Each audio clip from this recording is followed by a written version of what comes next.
It's exciting, isn't it? In fact, to me, it makes sense. When my daughter was only 16 weeks old, so 16 months old, so almost 1.5, she got an earache. And I was a nurse. I'd been trained as a nurse. And even though I was trying to live a natural lifestyle, I didn't know what to do when they get sick. So my friend said, "You got to take her to the doctor." They said, "Don't play with the ears, she'll go deaf." So I have to tell you that I went to the doctor because of this. Yeah? I didn't want my child to go deaf. So she was put on a course of antibiotics, yeah? And the earache went away. When she'd finished the antibiotics, the earache came back. What do? I didn't know what to do. I had no idea. And of course the pressure comes, she'll go deaf. So I went back to the doctor. 6 weeks later, 4 courses of antibiotics later, the earache comes back. Now what's the definition of insanity? To do what you've always done and expect different results. But I'm back at the doctor because I don't know what else to do. That's why if a mother rings me, a mother rang me last night, 9 o'clock at night, I thought, 9 o'clock at night.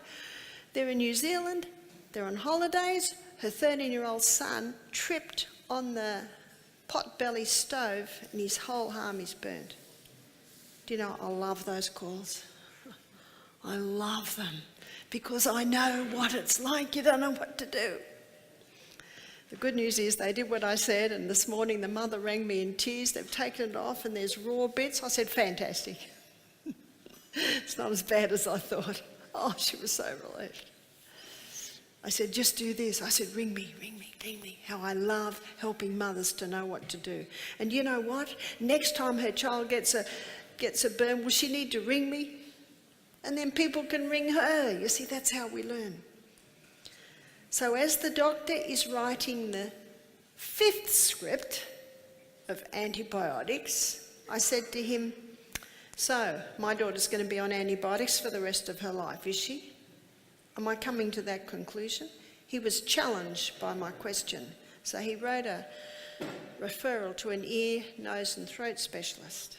The ear, nose and throat specialist said, the child's teething. Give her these drops to keep her eustachian tubes clear, and there were no more earaches. Let's fast forward 2 years. Next child, 18 months old, gets an earache. I don't tell anyone, because if I tell anyone, what's going to happen? Pressure. But I have to do something. So I was 25, and the lady that lived next door was 85.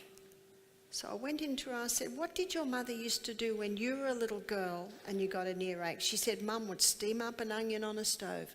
I steamed up the onion on the stove, I wrapped it on his ear, he slept for 2 hours. What does that tell you?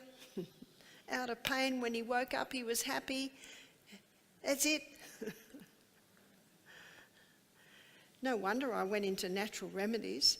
6 weeks, 4 courses of antibiotics, and a 2-hour sleep with an onion on the ear. Wow. Do you know the body's designed to heal itself if you give it the right conditions? No wonder my catchword is that, and my other catchword is, the only hope of better things on planet Earth is the education of the people in right principles. This body's been designed to heal. So what we need to know now is how it does it, and what we can do to work with it so that the body will heal. So let's have a look at what antibiotics are. And I've got some good news. I married Michael 21 years ago. He had 2, I had 6. We've raised our 8 children with no antibiotics, and they're all still alive. Except for that first situation. And that little girl, who was 16 months old, she's 42 now and she's got 6 children. And guess what? None of them have had antibiotics. And they've all had the childhood illnesses and ailments, but there are lots of little things you can do to heal that. To heal it, the body heals it. You just got to give it the right conditions. And so, you're probably on the end of your seat, but what did I tell the woman to do with the burn, yeah? Well, I said, have you got Epsom salt? She said, yes. I said, make a saturated Epsom salt solution. Every home should have Epsom salts, easy. How do you make a saturated solution? You keep putting the crystals in and stirring it till they dissolve. And when you get to the point where it won't dissolve anymore, you've got a saturated solution of Epsom salts. I said, cut up a t-shirt into a size of the arm, soak it in it, and put 3 layers on. Make it fairly wet, put Glad wrap round it and bandage it. And she said in the morning, the little boy said there is no pain. He had 2 raw bits there, but I said just keep putting that on and it will heal. You could also put aloe vera on. They're the 2 best for burns. What's an antibiotic? In 1928, Alexander Fleming was growing bacteria in flasks in his laboratory. He came in one morning and all the bacteria was dead, and he knew Newton's 3rd law of motion. To every action, there's an equal and an opposite reaction. Why has his bacteria died? Don't you love that why? That's how we find out. He looked around, nothing in the laboratory could have done it. There was an open window, and in the open window, he saw the sun coming in, and the sun had a heavy dust on it, and that dust was landing on his bacteria.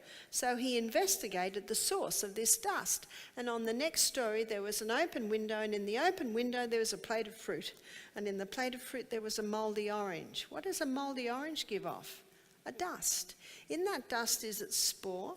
But in that dust is a highly toxic gas designed to kill off anything that would compete with the mole's food source. It's as if the mole says, this is my orange and no one else is going to get it. I'm going to give off a toxic gas. It settled down on his bacteria and killed it. So he called the mold penicillium. He called the mold waste penicillic acid. That penicillic acid is the penicillin we know today. Penicillin has saved the lives of millions, granted, but we've got a problem today. The problem is the overuse of the antibiotics, and the problem is the inability of the physician to investigate why is this out of control in the body. I've got a friend who's a physician, and she said, when you say to a person who's got a cold, now you've got to go home and have some hot lemon and honey drinks and eat lightly for a day and put your feet in hot water like our grandparents used to do. And she said, they don't want to know it. They just want the script. She doesn't give it to them, so they just go to a doctor who will give it to them. That's why we, the consumer, have power. You see, they'll never find a cure for the common cold. Did you know that in about the 1940s, the Common Cold Research Institute was set up in Salisbury in England to find the cause and the cure of the common cold? Well, after 40 years, they closed down in disgrace because they could not find the cause and the cure of the common cold, because a cold is a house clean. It's what it is. It's a house clean. What do you think all that mucus is that you're blowing out is? It's all the rubbish. It's a house clean. And if you handle it right, you'll be over it quickly. But if you do what the ad on the television is, take Codral, is it, and march on, yeah, you'll probably be coughing for a few weeks. And if you were ever a smoker, you'll probably cough for a few weeks after every cold. How else is the rubbish going to get out? You know, when you start coughing up green things, rejoice. Where was it before you coughed it out? That's all it is. But you've got to give it the right conditions. Be much easier if there was a hole in the side and it just ran out there, wouldn't it? But we've got to cough it up. I'm not against antibiotics. They save lives. But you know, most people should go through their whole life never having them. The human body can cope with about 2 courses in a lifetime. Did you hear that? 2 courses in a lifetime? My son James, how old was James? 40? I had tea with him last night. He's in Brisbane. built like this, worked hard at building himself up. He's never had an antibiotic. How many 40-year-olds can say that? And yet James as a little boy used to get a lot of chest colds. I used to bind garlic on his feet and put charcoal poultices on his chest. You see, these are not the enemy. They're an integral part of life on planet Earth. And Antoine Beauchamp, he was a contemporary at the time of Louis Pasteur. He knew the true role. He's 6 times professor, this guy.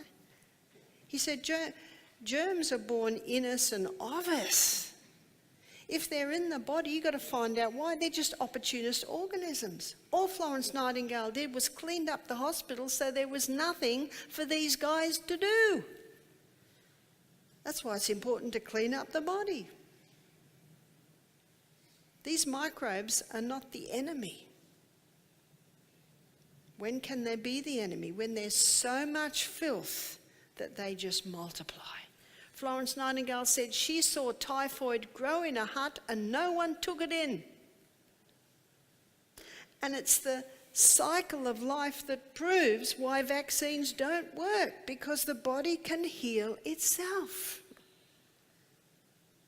So why are there neurotoxins in vaccines? Do you know there's formaldehyde? Did you know there's aluminium? They've banned mercury from the childhood vaccines, but they're still in the flu vaccines. I hope you realise that the flu vaccine doesn't stop the flu. And I hope you realise that there is mercury in there. Some people get Alzheimer's after their flu shot that never had Alzheimer's. The body can heal itself. Not this August last year, I was in Melbourne in the airport. I was in transit somewhere, huge big screen, and the head of epidemiology came on and he said, I'm just warning the Australian people that we've never had so many people admitted to hospital last winter as, was it 70,000 people? This was 2017. He said there's an epidemic. He said, I'm just warning the people to take precautions. Take the flu shot. You know what he said next? It won't stop the flu. I thought, what? And I looked around to see if anyone else heard that, and everyone's just eating and drinking. It's just, shoo.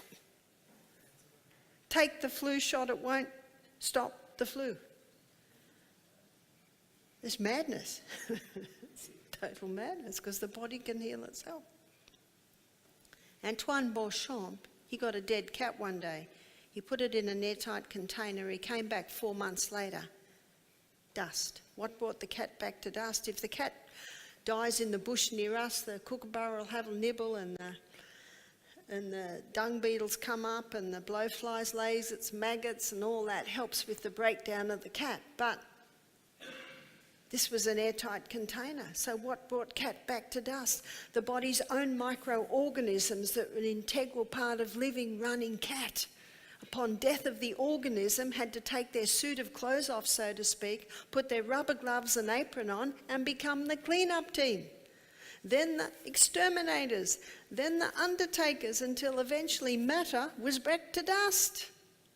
With great excitement, Antoine Beauchamp got the dust, put it under the microscope. It was alive with microorganisms. See, nothing's created and nothing's destroyed. It just changes form. And that's why we have compost bins. You look at the apple. Right now, the flowers are on the apple tree under the action of microorganisms. Then the apple develops under the action of the same microorganisms. But no one can eat the apple. It's too tart. It has to ripen. What ripens the apples? The same microorganisms. But no one eats the apple, so it rots. What causes the apple to rot? The same microorganisms. It's the cycle of life. And so now when the apple rots and falls to the ground, those microbes go into the soil. Now they play another role. And I'll draw one of the plants in my garden to show you. I put compost in my garden. When I put compost in my garden, I'm putting microbes in my garden. Now they play another role. They are responsible for the final breakdown of the minerals. They're responsible for the absorption of the minerals.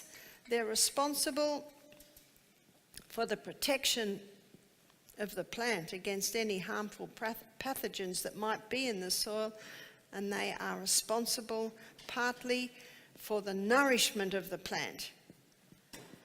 Now, the plant knows it needs those microbes for this, so 50% of the fuel that it makes from photosynthesis, it sends back down through the roots to the microbes to feed them. It's as if the plant says, please stay, I'll feed you well. It's the law of life. Do you know the law of life states that everything is taken with one purpose: to give. Everything takes only to give. That's the law of life. That's what the plant does. So can you see that these microbes, rather than being the enemy, we need them.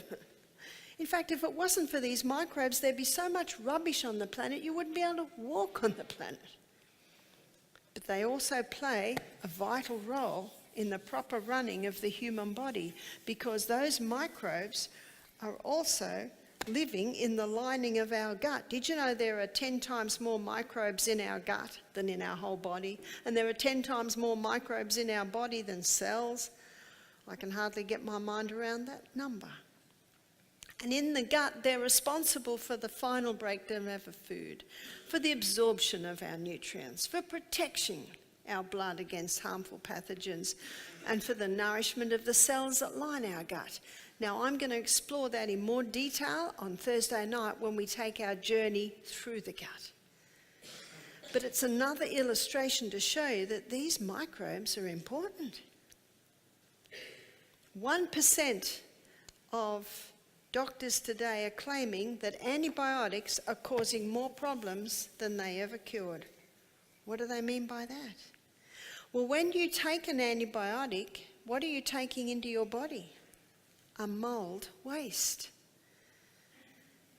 1.5 million different molds, yeasts and funguses they have documented, and 1,000 of those are known to cause disease in mankind. So what these 1% of doctors today are referring to, they're referring to the fungal or the mold link with disease. I have several books in my library at home from doctors, scientists, professors all over the world showing the fungal link with disease. One book's by Dr. Tullio Simoncini. He's an Italian oncologist. Sorry, he was an Italian oncologist. And his book is called Cancer is a Fungus. So why was he? Why have all his qualifications been taken away from him? Well, he was having a 90% success rate with cancer, and he was injecting the cancer with sodium bicarbonate. You see, cancer loves an acid environment, and sodium bicarbonate is the ultimate alkalizer. As you'll see when we take our journey through our gut, the lining of your stomach has sodium bicarbonate in it, so that if any stomach acid gets through, it's neutralised, so it doesn't need holes in your stomach.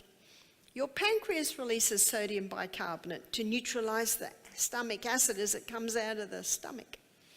So sodium bicarbonate is a naturally occurring substance, and the pharmaceutical companies can't make any money out of sodium bicarbonate. What did Dr. Tullio Simoncini, he was doing, he was injecting sodium bicarbonate solution straight into the cancer, having an incredible success rate. So his book is called Cancer is a Fungus. He said in every case he could find it, that it was a fungus. I have another book, and it's called Breast Cancer, Hope at Last. I think his name's Professor Constantini. He's former head of the World Health Organization Department of Mycology. You see, the medical term for a mold waste is a mycotoxin. So his department studied mycology, which is the fungal or yeast mold aspect of disease. And in his books, he quotes 30,000 research papers to show the fungal link with disease. Specifically, he's looking at cancer. I have another book. So this is Germany, this is Italy. I've got a few American books. Dr. Robert Young, he's written a few books showing the link. But also Doug Kaufman writes with a Dr. Holland, and his book is called The Germ That Causes Cancer. And he shows that when we went from the 19th century into the 20th century, medicine and science alike agreed that cancer was a fungus. Well, that's 118 years ago, so what's happened? Well, the Rockefellers and the Rothschilds came in with the big money, and they funded the research to go to chemotherapy, radiotherapy, and surgery. And are we getting any results from that? Do you know the current figures are 2% success rate 5 years after chemotherapy? If a person dies 5 years and 2 days after chemotherapy, they're written down on the books as a success because they lasted 5 years. Have you heard of the treatment? Treatment was successful, but the patient died. Oh, well, we've got a human being in here. So the fungal link with disease is something not acknowledged much in medicine today. Because if that is true, then medicine have to acknowledge that the antibiotics are actually contributing to it. And this is what the 1% of doctors today are saying. Antibiotics are causing more problems than they ever cured. Do you know, in a life-saving, situation, yes, an antibiotic can save a life, but so many people today, that's not life-saving. It's just, did you know what's 6 times more potent than tetracycline is garlic? Raw garlic.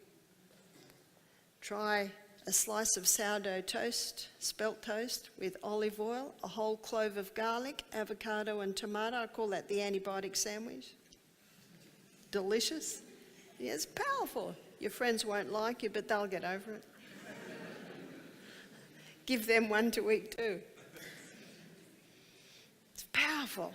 Some guts are tender and can't handle that. Well, you can take olive leaf extract. There's grapefruit seed extract. There's a whole lot of herbs that can kill fungus, and yet they will not kill you.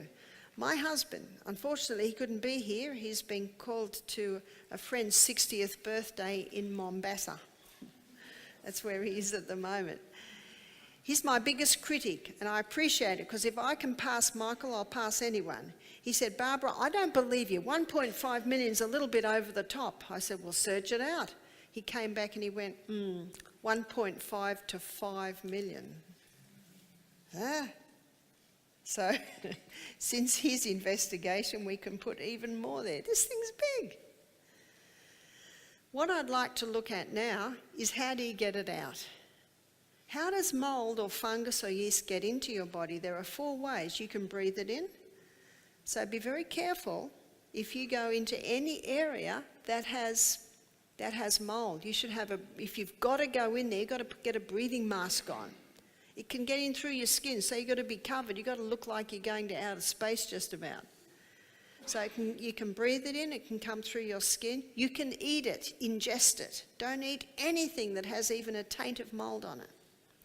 And it can be sexually transmitted. Most sexually transmitted diseases have a fungal base. If you can get your hands on a medical textbook, look up myco, you'll get page after page after page after page showing the fungal link with basically disease. So the $1 million question is, how do we get it out? Before I show you that, I just want to give you one story. And this was a true story. It happened in Toowoomba. It was probably, I think, about 5 years ago now. There was a silo that had water damage. So what's going to happen to the grain inside? Mould. So they got all the old grain out. Do you know, not even the pigs will eat mouldy grain? Isn't that incredible? They've even poured molasses on mouldy grain and the pigs still won't touch it. Pigs seem to eat anything. Interesting. They'll eat. Anyway, we won't go into what they'll eat. So they had to clean up this silo. They fixed the leaky roof, and they had 3 workers that were to go in there and chip the white off the lining of the wall. What was the white? It was mould. So they went in there, and one guy said, we'll do this quickly. And the other 2 guys said, nah, we want to put our protective clothing on. So they went to put their protective clothing on. Took them about 10 minutes. They had masks. They looked like they were about to walk out on the moon. When they came back, their mate was lying on the floor. They ran over to him. He was dead. when he put his shovel into the side of the mould cake up, then can you imagine the dust that came out? So it was going in through his skin, he was breathing it in, he was swallowing it, he basically had an anaphylactic shock against the incredible blast of toxicity he got, and he died. A friend of mine met his wife, which verified this is a true story. You have to be very careful of that mould. So how do we get it out? That's the million-dollar question. Number one, you've got to starve it. So what's its favourite food? Its favourite food is sugar. And if you don't give it sugar, it'll happily accept all the sugar in your fruit. Now, if someone has a yeast problem, how do you know? What are the symptoms? Well, how long's a piece of string? It can manifest itself in so many different ways.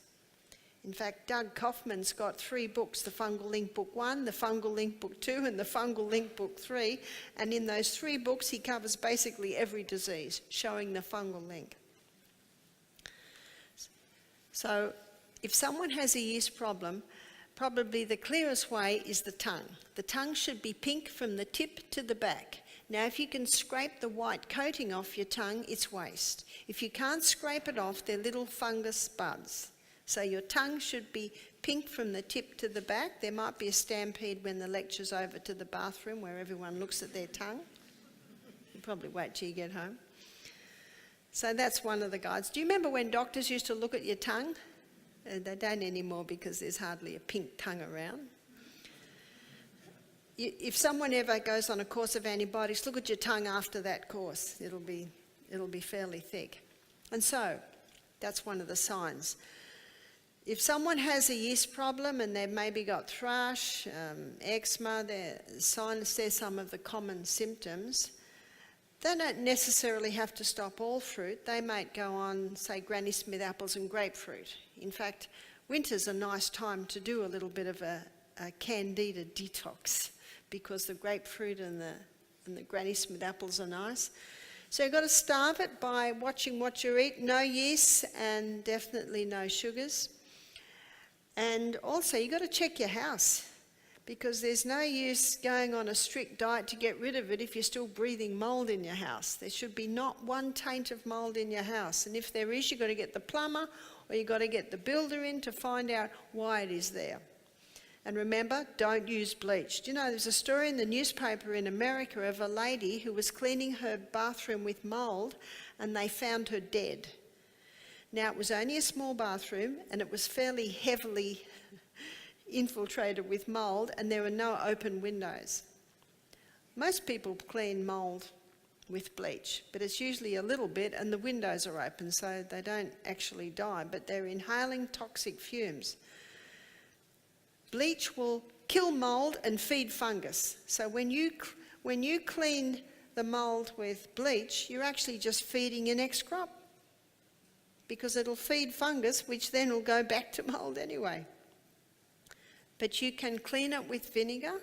My suggestion is if you've got any mould, put the mask on and just spray with pure vinegar and walk straight out. 10 minutes later, come back in, it'll be dead, and then you can wipe it up.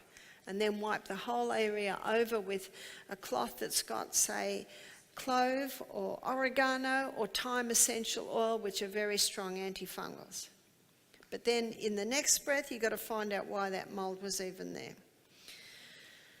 So yeah, that's how it's starved. If someone has cancer, my suggestion is no fruit for 6 weeks. Now I have a book, it's called Self-Heal by Design, and this book basically is a total exploration of the lecture that you're hearing tonight. And in that book, I quote all the doctors and scientists and professors that some of them I've quoted to you. I basically play a role of a researcher in writing this book, a journalist really, because they have done all the research. And I quote those books where you can search that out. But in my book, I have programs. I have a program for people who have a fungal in their body, and they can do that, or also for cancer. So for cancer, it's no fruit for 6 weeks, no wheat for 6 weeks, very little carbohydrate, So what do they eat? Lots of legumes, lots of vegetables, nuts and seeds, and there's such a variety of all of those. So second point is kill. And there are herbs that will kill fungus and won't kill you. Isn't that good news? Grapefruit seed extract, olive leaf extract, your essential herbs. And in the book I have the list of that. Number 3, alkalize. Alkalize the body. Because cancer and fungus both love an acid environment. And I think I'm doing an acid, I haven't got my sheet there, there it is. Aha, that's my book, The Self-Heal by Design. I wanted a book that had no waffle in it. You know what waffle is, going on and on about something. I just state the facts in there so you could just about read it in a day. And it has all the programs that I mentioned. So I am looking at, yes, Friday night I'm doing acid alkaline. So on Friday night I'll be defining the acid foods and the alkaline foods. So basically your alkaline foods are all your fresh fruits and vegetables. If someone has cancer, we don't do the fruit, but your biggest alkalizer is greens. Now, I am not a doctor and I do not inject things straight into the veins like Dr. Tullio Simoncini, but if you drink green drinks, it alkalizes from the inside. So lots of green things you can buy today. You can buy green barley, spirulinas, wheatgrass. And what we do at Misty Mountain Health Retreat, we have a treatment using sodium bicarbonate, and we get approximately 2 kilos of sodium bicarb and 5 litres of water. If you put my name and sodium bicarb wraps on YouTube, there's a little clip where I demonstrate how to do it. And we wrap up the whole body, first the torso with the hot towel infused with, wring it out, torso, wrap that, leg, arm, and then we wrap the whole body in blankets and we keep them there for 1 hour. So we alkalize with the sodium bicarb wraps, we give the green drinks, and we also at Misty Mountain have a hyperbaric chamber. A hyperbaric chamber floods the body with oxygen, and cancer cannot live in the presence of oxygen. So there are some specialised treatments that we do to help alkalise the body. They're specifics that we do for people with cancer. Number 4 is probiotic. A probiotic helps to bring the proper balance of microbes back into the gut. The best time to take a probiotic is 3/4 of an hour before breakfast. A great way to maintain your proper gut balance is sauerkraut. Sauerkraut is a great food, should be eaten every day.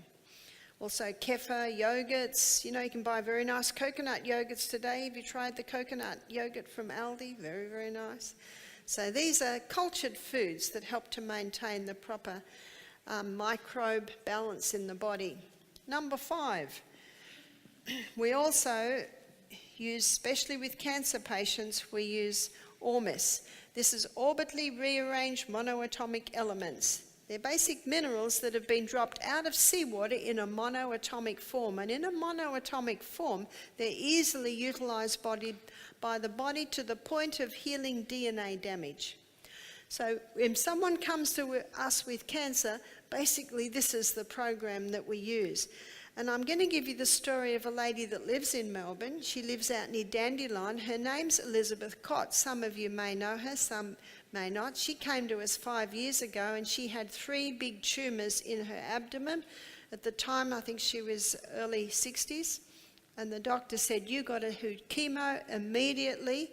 These are fast-growing tumours." She didn't like the sound of what the doctor wanted to do with her, and a friend of hers gave her a DVD of mine on cancer. So she rang up and she booked into Misty Mountain Health Retreat. And Elizabeth said, "Anything you say, I will do." Elizabeth was on a sleep apnea machine. She was on a variety of other medications. So we got her to stop all sugars, all fruits, So she ate a lot of legumes and vegetables, nuts and seeds, a little bit of grain. We were giving her herbs. In fact, every 2 weeks she would alternate the herbs. The body gets used to things, as you can see by my illustration here. Because our body and the microbes have the ability to adapt and adjust, you keep changing them. You keep changing them. And we did, when she came to us, we didn't have the hyperbaric chamber, so we did the sodium bicarbonate wraps every day. We gathered wild greens, blended them and strained them, blended with water and strained them, and she drank her green water, about 1 litre a day. Gave her the probiotic in the morning, and she had the little drops of the mineral supplement Ormis. She was with us for 2 weeks. She went back to the doctor 3 months later, and he said, "Oh, come back and see me in 6 months." Now, what did he say to her at the first visit? "You got to do chemo immediately, or you're going to die." Because all her cancer markers were normal. Everything was back to normal. Now, I can't remember exactly how long it took. I think it took about 14 months, and her first tumour went. I think it took about another 6 months, and the other tumour went. All her levels are back to normal. In fact, if she goes to the doctor today, the oncologist there, the specialist there, they're just looking at her. They can't understand her. She said, "Barbara, I feel better now."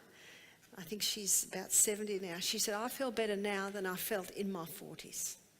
She's off the sleep apnea machine. She's off her medication. She feels very good. She gives meetings now. She gives cooking classes showing people how to do it. It's a remarkable story. And it's one of many stories that I could give of people who've had incredible turnarounds with cancer. So when someone comes to me with cancer, saying, "Barbara, what can you do to help me?" I say, "I'll tell you what I can do to help you. I can teach you. I can teach you to give your body the conditions for healing. If you come to our retreat, there are special things that we can do that can zoom the process along." So when Elizabeth went home, she didn't do the hyperbaric. She didn't do the sodium bicarb wraps. At first she would do the green drinks. So what she did at the retreat zoomed her along. So if someone says, "What can you do for me?" I say, "I can teach you. And if you come to our retreat, we can do these programs." And this is what I have seen.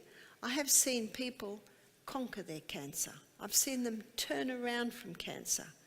I've seen some people who've been given 3 months to live another 6 years. I've seen some people who are in the advanced stages die with dignity and comfort by doing the natural remedies. So basically, whatever stage you're at, the natural remedies are a positive. One lady said, "I've only got 3 months to live. Doctor says if I take that I should be on chemo for palliative care." I said, "Palliative care? You'll vomit, you'll get diarrhea, your hair will fall out, you'll lose all the feeling in your feet and hands. To me, that's not palliative care. Palliative care means making life more comfortable for you." I believe, and my husband believes this, that in another 10 years they're going to look back and say, "We're in the dark ages with the chemotherapy." The people that survive chemo are usually the ones that change their lifestyle and are the ones that aren't too advanced when they start. The fact is that we've been given a body that can heal itself. So all we really need to do is give it the right conditions and healing will happen. A man rang me recently. He said, "My brother's 70. He's got lung cancer. Can you cure him?" I can cure no one. It's only the body that can heal. I said to him, "Oh, how old is he?" 70. "Has he ever smoked?" "Oh, he smoked for 40 years. See, there's no wonder cures, and people want the wonder cures. If you would ask for a wonder cure, I'd have to tell you it's the human body. I said, if you'd come to us 20 years ago, we might have been able to do something. But even if he did come to us, it's quite possible that the natural treatments would help to subside the discomfort he has and give him a little bit longer life. But some people that I think, I'm not sure if they'll make it, they turn around. And other people who I think they've got a good chance, sometimes they don't totally turn around. There are so many aspects, and of course one of the aspects is the mind. We have a very powerful mind that can almost talk us into everything. So my lecture tonight was designed to show you the true role of genes in disease, to show you the true role of microbes in disease, and also to just touch, which is all I've been able to do tonight, is on cancer, is the turnaround with cancer. Now, when people have different types of cancers, there's different specifics that can be done. If a woman has breast cancer, she can do poultices, especially the castor oil compresses on the breast. She can take creams that will balance the hormones. Also, a man with prostate, he can take creams, apply them that will balance the hormones, and there are herbs specific for that area. So with each type of cancer, there are specifics. But no matter what the cancer, this basically is the baseline, and then depending on what it is, the age of the person, how advanced, as to other things that can be done. So I thank you for your attention tonight. Tomorrow night, we've got something very exciting. It's diabetes and high blood pressure. Everyone that has a heart should be there. And if you don't have diabetes, I'm going to show you how to prevent it. And if you do have diabetes, I'm going to show you how you can turn around from it. And the second lecture tomorrow night will be on the liver. And the liver is your project manager. Cancer cannot get a hold on the body if the liver's working well. So tomorrow night I'm going to show you how the liver works. And if you know how the liver works, you know how to treat it. So thank you.